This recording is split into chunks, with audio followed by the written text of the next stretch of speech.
3:33 in the morning, and it is January 17th. And welcome, and thank you for joining me again, people of the future that are looking back on this and seeing, wow, this is where it all started, huh? Yep, it started right here. Bad lighting. My roommate in this house is one of my best friends for so many years, and he just loves weird lighting. Like, he just puts one light bulb, and it's like one light bulb of these smart bulbs, so the light isn't even that great. And it's just, and I try to put in other bulbs. Like when he's gone, I'll put in like normal light bulbs so it's like bright, and then I'll forget, and then I'll go realize that he took the normal light bulbs out and he put some these weird light bulbs that are like, they're like green and blue. And so it's you know what it is? I am starting my intermediate internet presence, and I gotta start at the very bottom. And so the lighting is gonna suck, and my camera is gonna be about the worst camera you can find, and the audio is probably not that great either. And it's just gonna be sloppy because like, in the future, not in the very distant future either, this is going to be polished, and it's going to be good, and I'm going to have, people helping to have help editing and all that stuff. But you know what? It's just like, I'm a chocolate maker. I've been making chocolate for 10 years, and I make really good chocolate. And even my chocolate making is going to get way better. But when I started this, like, when I started making chocolate 10 years ago, it was rough. I mean, it was like, I didn't know how to temper chocolate. I was making chocolate, learning to make chocolate with a bunch of friends. And I mean, it didn't taste good. We put way too much of herbs. People would try it. It was like clumps, and they would be like, wow, this is really awesome. But you could just see in their face that they weren't that inspired. But we kept on doing it, and our chocolate got better and better. And honestly, I think the chocolate that I make now is so unique and so good in so many ways, and it's been amazing to see how far I've come with the chocolate making. And I feel like it's going to be the same thing with the video. Like, hopefully it will not take 10 years, but maybe it will. Maybe it'll take, maybe 30 years from now I'll be like still learning, I'm sure. But man, can you imagine what that's going to be like? But yeah, so 3:33 in the morning, I'm up doing crazy shit, and happy. And I've got this outfit here that you see that I wore from my last video. And this is gonna be something, I think. This hat came to me just out of the blue, just one day. A friend of mine was just like, hey, this hat is for you. And I was like, yeah, of course this hat is for me. Like who would not want this freaking hat? This is like the most amazing hat ever. And I also had this, which is the most amazing piece that I have. And there's a whole story to this too. I'd already had this, and I loved wearing this. I would like wear it all the time. And this piece has this star on it, and it kind of is like a Star of David, but it's not. But the cool thing about this piece is that, or this star and this piece, it's surrounded by these stars. They're handmade. And this star, for me, is representative of something that means so much to me that I've never, ever really talked too much about today. But I'm going to talk about it today, because it's just time. It's time. I don't talk about it because I just am like, I can't ever give it enough justice. But it's like, you know what? It's going to start off sloppy too. So this is the first time I'm going to talk really about the flower of life. And the flower of life. And the flower of life, and what the flower of life means to me. And why it is such a freaking beautiful, magical, I'm not even going to call it people say, oh, it's a sacred geometry. No, I'm not going to call it that. I mean, it's so much more. This, yes, sacred geometry. It is a piece of sacred geometry. They found the flower of life on the pyramids, the great pyramids of Giza. They've found it everywhere. I mean, all these places. More and more you learn, you start digging, you start learning that they found the flower of life on etched in stone in crazy old artifact places where, they're digging up stuff that doesn't make any sense to humans these days, because our history is all whack, and we think, whoa, what's this, so things that are before where we remember or know what the fuck was going on, we're finding the flower of life etched everywhere, everywhere, everywhere, everywhere.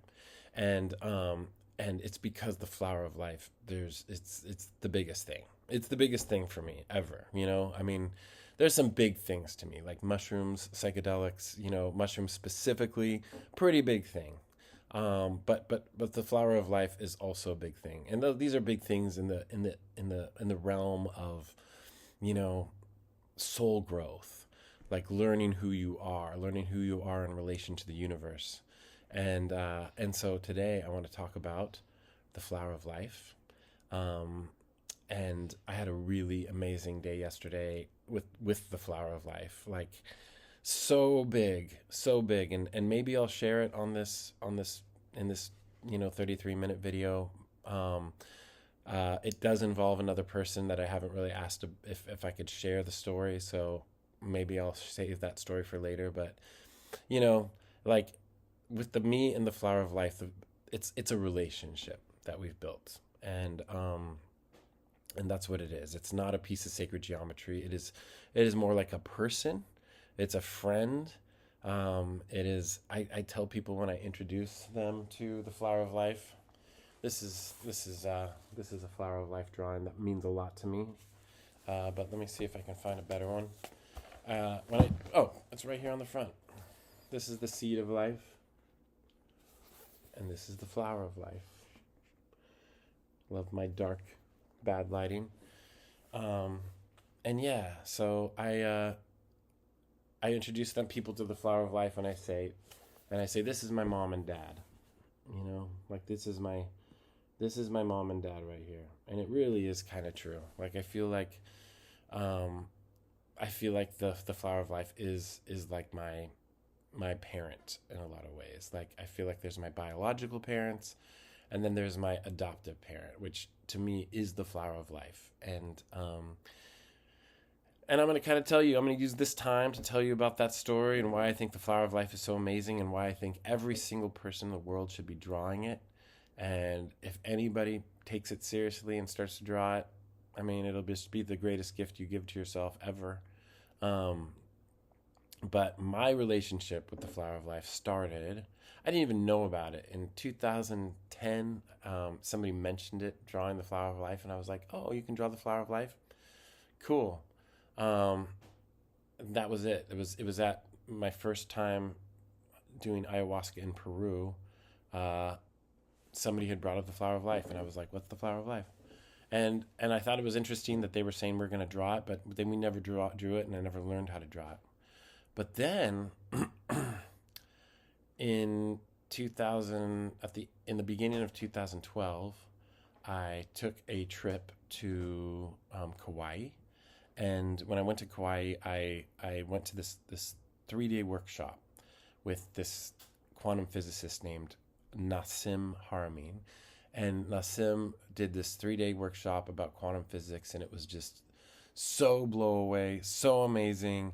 Just like I didn't understand half the things he was talking about. Most of it was over my head.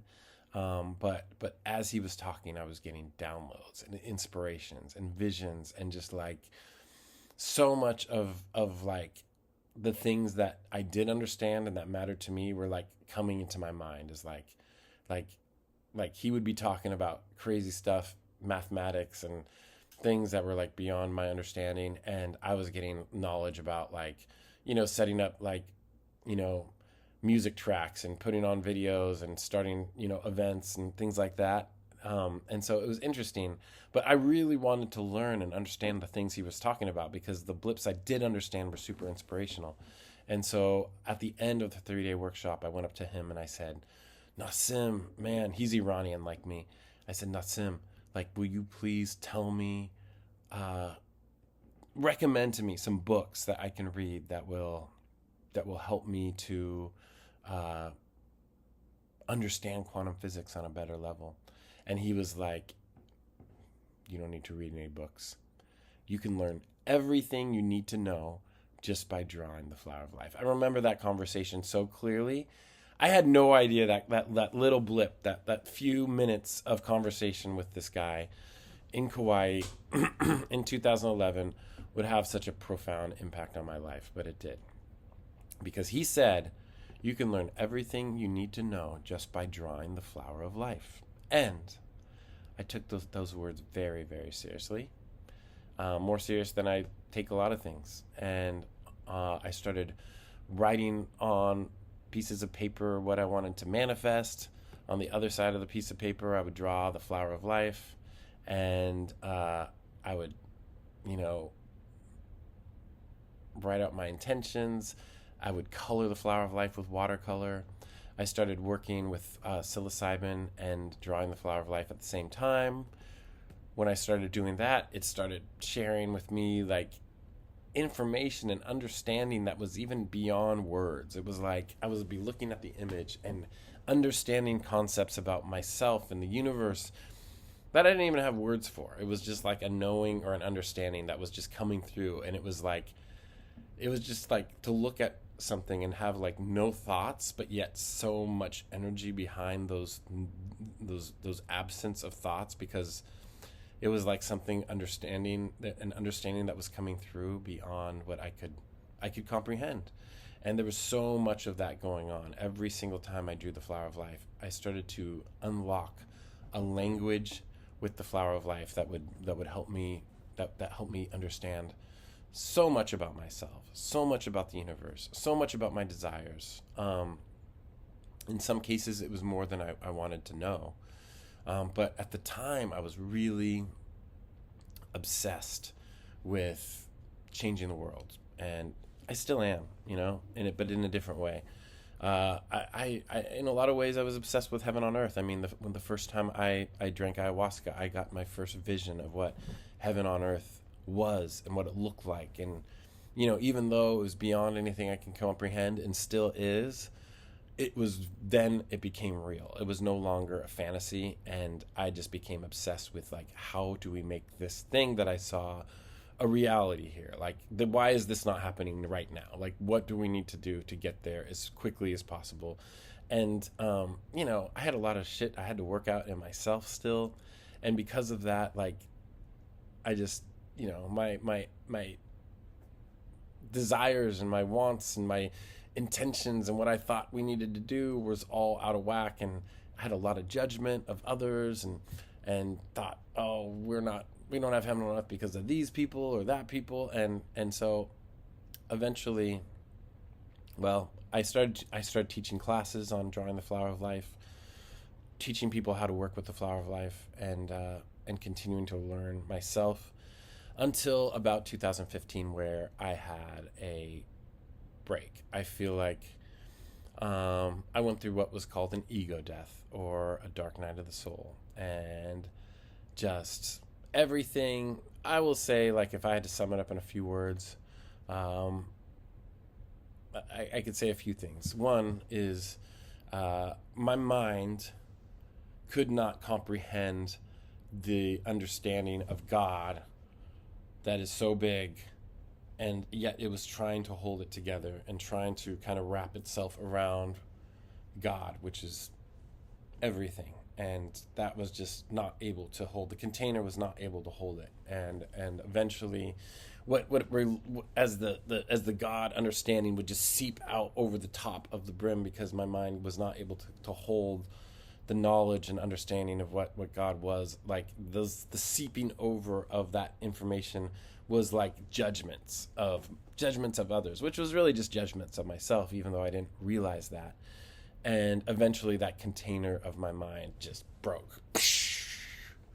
And when that happened, I would say that my mind went down, my navigation of the universe started moving down to my heart. Now, in the process of this moving down to here, it was just so hard. I can't even, I mean, this is a whole other thing I can get into, but it was a tough situation, and I'm sure I'll talk about it many, many times. But I dropped all my spiritual stuff at the time. I was meditating for 3 hours a day, working with plant medicine, fasting, just all the spiritual stuff that you could do. I was doing it because I was on a mission to grow spiritually. And as soon as that crash happened, I freaking threw it all in the trash and I was done. Did not call myself a spiritual person. I thought I was freaking the crap. I thought it was useless. I thought I blew it, messed everything up. And I went from being in a place of total love and confidence and security in everything and God and, in my own place in the world to feeling like scared all the time, like operating from a place of fear.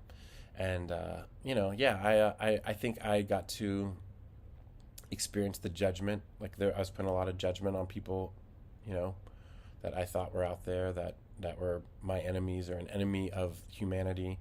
And I think that judgment that I was putting out on them, even though I was like, oh, these people are doing bad, they're destroying the earth, and maybe there are people destroying the earth. And even though I was judging those people and being like, they're bad and why are they even here? That judgment came back on me and I got to see myself as the thing that I thought they were. And that was really, really a tough pill to swallow. And so, yeah, I pretty much crashed and I was done. And I worked at a grocery store and I was grateful to be alive for every day. Every day I was alive, I was just grateful to have another day, to have another meal, to take a walk, that anybody would want to spend time with me. I was just not fun to be around. And I didn't want to be around anybody because I knew what I was before. And I think people would show up and be like, wow, you're this inspirational person. And I was just like, and then they would see me and I was just like, man, this is going to like rob them of all hope. But you know what? I stuck with it and I kept going and I was held by the universe in just enough ways. And, worked at a grocery store, ate food, got fat,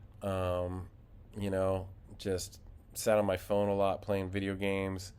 And during that time, like a lot of things I was wanting to manifest started manifesting and it was beyond my control. I would sit there and I would sleep tons.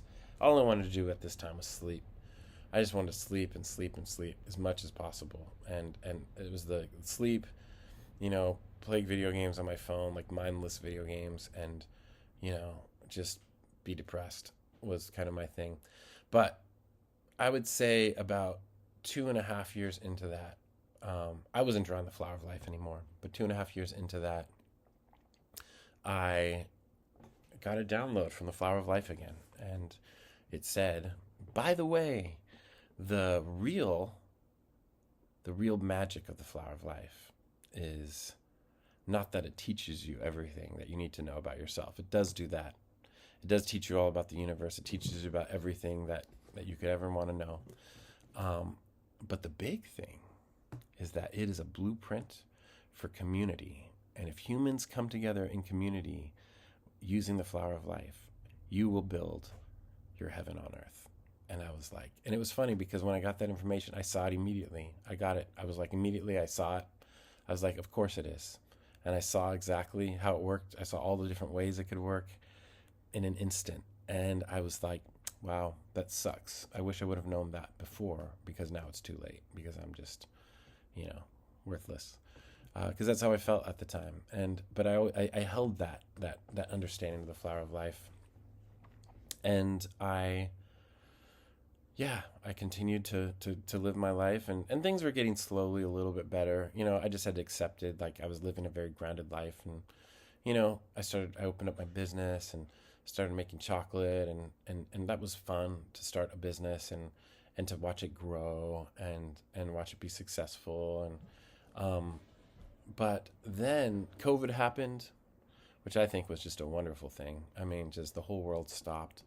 And I stopped for the first time. I felt like in my whole life, I just stopped and had like nothing to do but to just sit there and like enjoy the days and take walks and hang out in my house. And, it was just great to have all that time. I just wish, my house wasn't so afraid of everything because I was like wanting to go travel, but everybody in my house was like, don't go because it's like, you're going to get sick and die. But I was like, no, I don't think that's going to happen. But I did. I just stopped though, and that was probably good. And yeah, I started drawing the flower of life again, and I also started teaching people more and more about the flower of life and about, you know, I wasn't working with any psychedelics or any plant medicine at this time. Like when I had my dark night of the soul, I stopped everything. I didn't touch marijuana. I didn't touch psychedelics. I didn't touch anything that made me feel altered beyond coffee, and kava. I like kava. But anything beyond that would put me into a state that brought in a lot of, just my whole body rejected it. It was just like, nope, not what's necessary right now. We need to ground. And so, but then I started realizing, gosh, I know so much about psychedelics and relationship to mushrooms and relationship to nature and the flower of life. Like, I need to be teaching this. Like, even if I am lame, because this is what I thought at the time, I can help other people around me who are not lame to kind of learn about themselves and grow. And so I started to connect with them, with people around me, and I started putting together groups. Well, I put together actually the first group. I wanted to do a flower of life drawing with psychedelics. And so I did a mushroom event with, a small group of people where we, ate some mushrooms and drew the flower of life.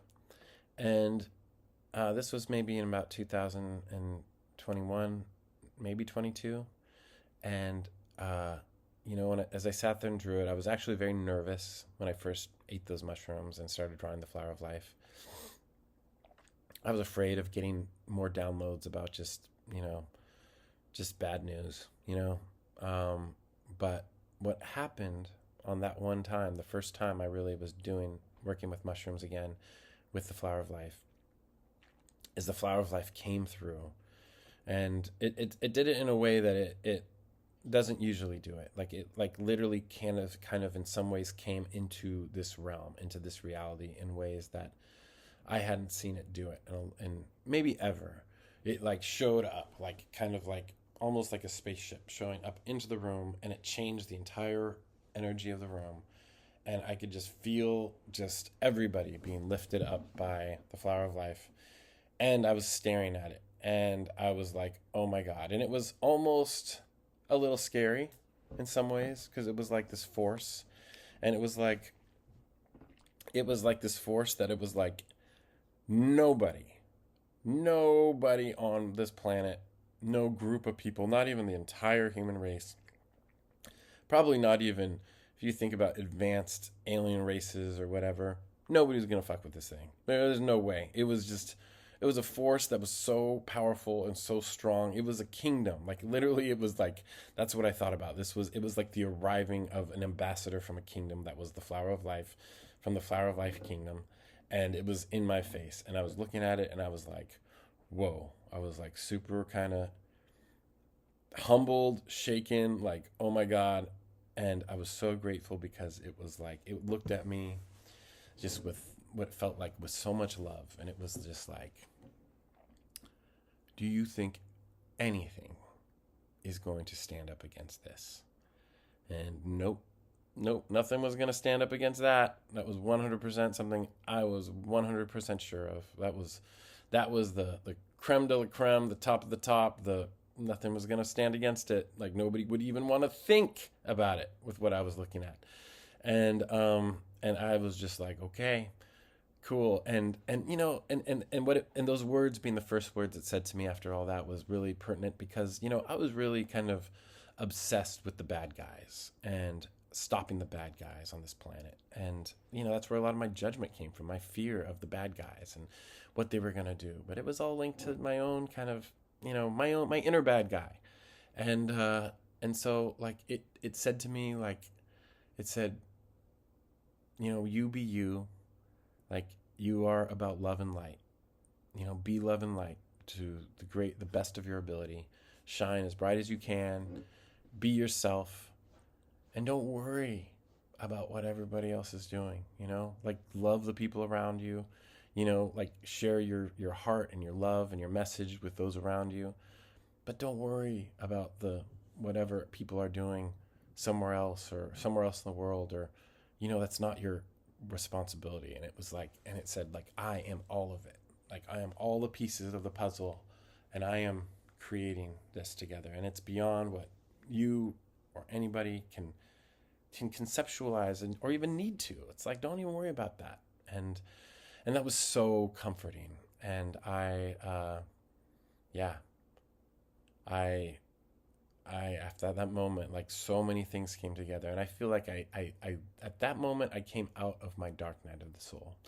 I had already started to slowly kind of trickle out of it because of some words of really close friends. Actually, a friend that I'm about to go visit in the Bahamas, Mark English, Esso the God on Instagram and YouTube. Yeah, he had said something earlier that kind of and like inserted the idea that maybe possibly I had it wrong and it wasn't as bad as I thought. And that was a good thought. And then when I saw the Flower of Life face to face again, it was like, okay, we're good. We're good. The game is on. Heaven on Earth is back on again. It was never off. I was just had to go through my own little process of kind of dealing with the deepest, darkest shadows inside of me, facing my dark shadows, facing my, inner demons that I didn't think were there because maybe I didn't, know where to look, or maybe I wasn't ready to look at them, and the universe was kind of keeping them from me until I was ready. And so, yeah, but I got to come out of that, and the message was to just, be myself. Which for me, I just want to love others. I want to play. I want to be in joy all the time. I want to help make this world the best freaking utopian heaven on earth world possible. I want everyone to be in this world. I don't care how messed up a person is, or how broken, or how mean, or how evil they appear to be. If they are willing, and if I can see it in their eyes, like the belief and hope and desire, I will freaking be there holding their hand and even carrying them if I need to sometimes. It's just like, dude, like, I am so here to help others to get there, because I really believe this is a collective rise, that we're rising together to heaven on earth. And I know this is happening now. Like I know this channel is going to be big because I think this is the message that everybody needs to hear. And I'm learning every time I post how to speak it a little bit better.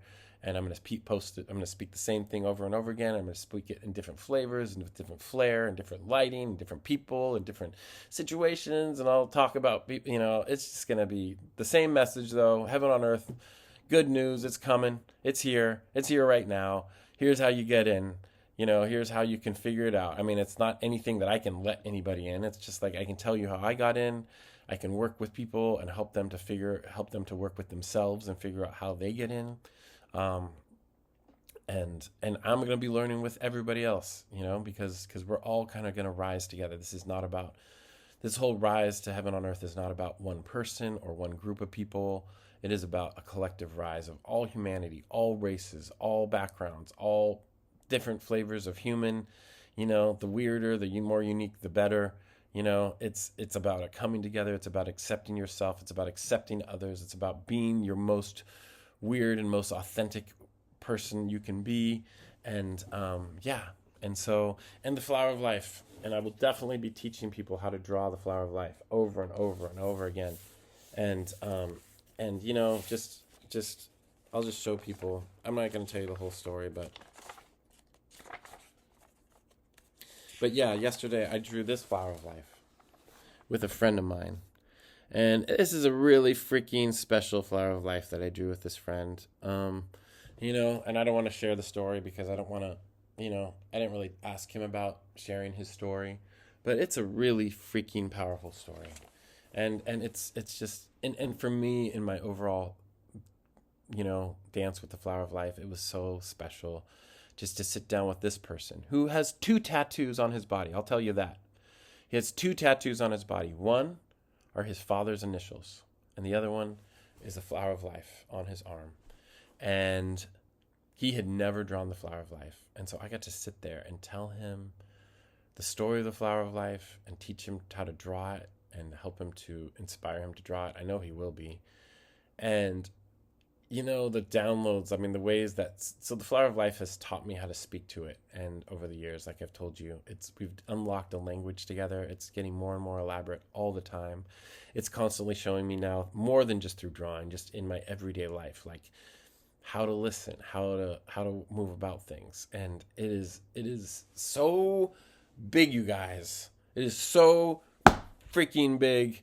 Like, you can't speak of it. You can't. And I cannot wait for other people to kind of come in here and see with me and be able to say, look at me in the eyes and look at the camera and see, like, you can't talk about it. You can't speak of it and have them agree with me and say, yeah, but maybe try to speak about it, because it is freaking so big and so huge. It's just like, it's beyond anything. It's beyond anything I ever thought was possible. It's so freaking genius and elaborate, and it's just so beautiful, and I'm just only barely even just seeing the front gate to this thing. And the big message of this is like, yeah, we are going to, like, and this is a message I got about a year and a half ago. About a year and a half ago, I got the message from the Flower of Life during another mushroom gathering. It said, start. It's going to starting to happen, and get ready, start practicing, bringing people together in the Flower of Life, just start intending for it. I mean, that was a year and a half ago. So much. It was almost like immediately when that happened, I was like, hell yes, right away. I was like, you tell me what I need to do. And it was the direction was very clear. It always is clear. It's never like confusing. And as soon as I started, just magic falling from the sky, a year and a half ago, it's never stopped. It's only increasing every day. Every freaking day there's not a dull day. It just continues to drop, continues to fall. The blessings just are like never ending. And these blessings have nothing, what I love is the blessings have nothing to do with money. Like, in fact, I've been guided to kind of let go of money in a lot of ways, and just like, just check out the abundance that is there without the money. And it is so good that I just don't even want money sometimes. Like, I'm just like, can you just give me the least amount of money possible, so that I can just, like, play with just having just enough, because it's all this balance. And it's just like, and like, people might think, how in the world do you not want to have money? But it's true. It really is true. There's something to it. And yeah, so I'm coming up on 33 seconds. So thank you so much for watching my video. I'm about to start an Instagram account, and in this Instagram account, I think I'm gonna wear this hat all the time, and I'm gonna be much more louder. On this video, I'm like kind of like blah blah blah blah blah, talking at the camera. This is gonna get better too. But on my Instagram account, it's gonna be much more just loud and in your face, like Pepe from Soul Creators was like, you got to be super loud and in the face and grab people's attention, because people are just mindlessly scrolling. And so you got to speak that language and do crazy shit. And I'm going to totally do it. I'm going to challenge myself to be weird and crazy.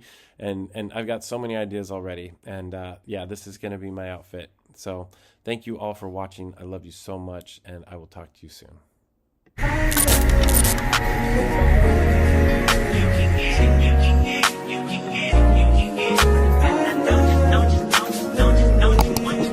Every second, every minute, man, I swear.